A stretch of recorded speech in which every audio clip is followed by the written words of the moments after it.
अस्सलाम वालेकुम फ्रेंड, उम्मीद करता हूँ आप खैरियत से होंगे। आज की हमारी वीडियो का टॉपिक नैरोबियन टैबलेट्स पर है। आज की वीडियो में मैं आपको बताऊंगा नैरोबियन टैबलेट्स में जो एक्टिव इंग्रेडिएंट है उनका फंक्शन क्या है, इसको कौन कौन सी ऐसी कंडीशन है जिनमें हम इस्तेमाल कर सकते हैं, नैरोबियन टैबलेट्स को कितनी देर तक इस्तेमाल करना चाहिए, नैरोबियन टैबलेट के साइड इफेक्ट क्या हैं। वीडियो को एंड तक लाजमी देखिएगा। जो लोग हमारे चैनल पर अभी नए हैं, चैनल को सब्सक्राइब कीजिए ताकि हमारी लेटेस्ट वीडियो आप तक पहुँचती रहे। तो सबसे पहले नैरोबियन टैबलेट्स में एक्टिव इंग्रेडिएंट है क्या। नैरोबियन टैबलेट जो कि मर्क कंपनी का एक ब्रांड है, बहुत ही मशहूर ब्रांड है, इकोनॉमिकल प्राइस में और विदाउट प्रिस्क्रिप्शन आसानी से आपको मिल जाती है। इसमें 3 तरह के मेजर इंग्रेडिएंट पाए जाते हैं जिनको हम विटामिन बी कम्प्लेक्स कहते हैं। पहले नंबर पर विटामिन B1 जिसको हम थायामीन भी कहते हैं, 100 मिलीग्राम इसमें इसकी मकदार होती है और इसका काम फूड वगैरह को एनर्जी में कन्वर्ट करना होता है।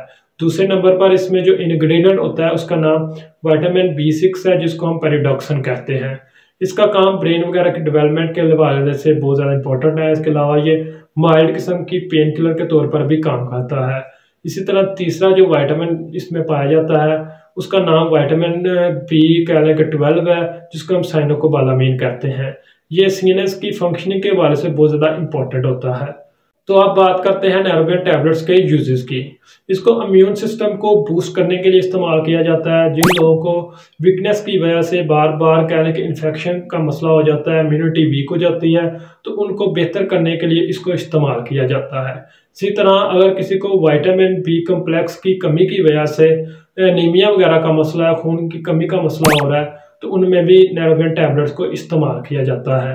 नैरोबियन टैबलेट्स को अगर किसी को नर्व पेन वगैरह का मसला है या नैरोपैथी का मसला है, ख़ास तौर पर शुगर के मरीजों में जब अनकंट्रोल शुगर रहती है या कह लें कि लंबे अरसे तक शुगर रहती है, तो उनकी नर्व वगैरह में डैमेजिंग का मसला शुरू हो जाता है या वीकनेस का मसला हो जाता है।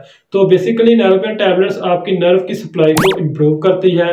उन लोगों में कह लें कि खास तौर पर ये प्रॉब्लम आपने देखी होगी कि हाथ और पाँव में जलन वगैरह का मसला या हाथ और पाँव को सुन्न हो जाना बहुत ज़्यादा कॉमनली नोट किया जाता है, तो उसको बेहतर करने के लिए इसको इस्तेमाल किया जाता है। इसी तरह शुगर वगैरह के मरीजों में मेटफॉर्मिन को मोस्टली प्रिस्क्राइब किया जाता है, जिसके इस्तेमाल से भी विटामिन B12 का लेवल कम हो जाता है, तो उसको भी कह लें कि पूरा करने के लिए नैरोबियन टैबलेट्स को इस्तेमाल किया जाता है, क्योंकि इसमें बहुत ही अच्छी मिकदार में विटामिन B12 पाया जाता है।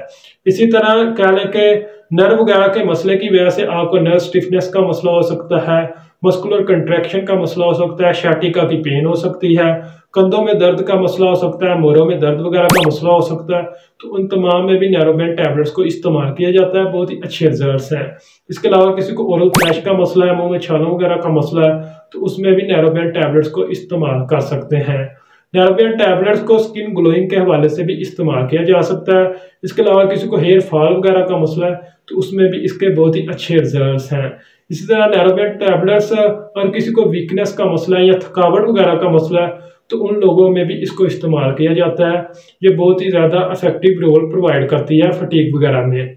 तो ऐसे अफराद जिनकी उम्र कह लें कि 50 साल से ज़्यादा होती है, उनमें विटामिन बी कम्प्लेक्स का लेवल कम हो सकता है, या कोई किसी भी मेडिकल कंडीशन में है उसमें भी इसके लेवल में कमी आ सकती है।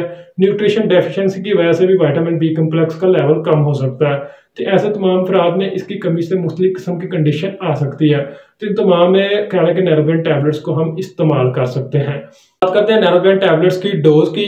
नैरोबियन टैबलेट्स की नॉर्मली डोज दिन में 1 मरतबा इस्तेमाल की जाती है और इसका जो ड्यूरेशन होता है वो कह लें कि 1 से 2 माह तक होता है। लेकिन बाद औक़ात सीवियर कंडीशन की वजह से या सीवियर डिजीज़ की वजह से इसको दिन में 1 से 3 मरतबा तक इस्तेमाल कर सकते हैं। लेकिन ये तमाम डिपेंड करता है पेशेंट की कंडीशन और डॉक्टर की एडवाइस के बाद कि पेशेंट को कितनी मिकदार में इसको इस्तेमाल करवा सकते हैं या कितनी मिकदार की ज़रूरत है। तो नॉर्मली इसको 1 या 2 माह तक ही इस्तेमाल करना चाहिए। इससे ज़्यादा इस्तेमाल करने से पहले अपने डॉक्टर से मशवरा कर लें। इसके अगर साइड इफ़ेक्ट की बात करें तो ये एक वाटर सॉल्युबल कह लें कि सप्लीमेंट है और एज इसके कोई भी सीवियर साइड इफ़ेक्ट नहीं है। तो चंद एक जो कि कह लें कि रूनमा हो सकते हैं, इनमें कह लें कि नाजिया, वोमिटिंग, डायरिया का मसला हो सकता है, स्किन रैश का मसला हो सकता है, स्वेटिंग वगैरह का मसला हो सकता है, स्टोमिक अपसेट का मसला हो सकता है। तो उम्मीद करता हूँ आज की वीडियो आपको पसंद आई होगी। वीडियो को लाइक कीजिए, चैनल को सब्सक्राइब कीजिए। शुक्रिया।